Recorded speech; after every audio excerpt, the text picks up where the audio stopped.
session में भी प्रथम जदि किसी कल्चरल प्रोग्राम है गवर्नमेंट प्रोग्राम आग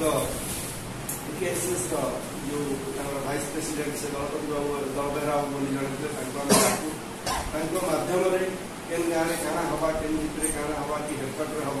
माध्यम आम करूँ ठीक सेमती ये आम चेष्टा करवा जे कौन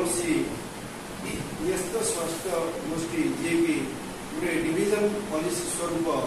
गोटे संघ को भांगी न दि जाऊ संघटा जी माने उज्जीवित हो रही सुदृढ़ रही मुझे जानी ये कलाकार संघ कि गोटे अति कष्टमय जीवन यापन करते पर्टिकुलारली आमर कोविड समय जदि बेसी क्षति घटी कलाकार भाई भौणी मान कहीं सी समस्त को सब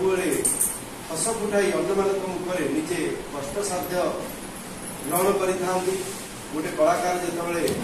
मंच से तार कला प्रदर्शन करे ता मन भीतर बहुत बाधा विघ्न पहुँचले सी कोणठेसा कर अन्य मानू से आनंद दे थाए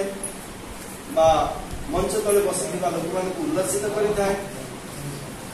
किंतु जितेबले कोविड समय विभिन्न कटकणा जारी है सब वर्गर लोकों अपेक्षा बेसी कारायित हेले ये कलाकार भाई भौणी मैंने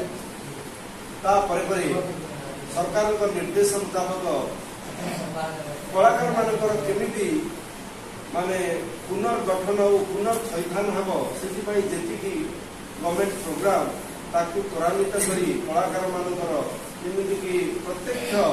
संपृक्ति रहिबो जा फल कि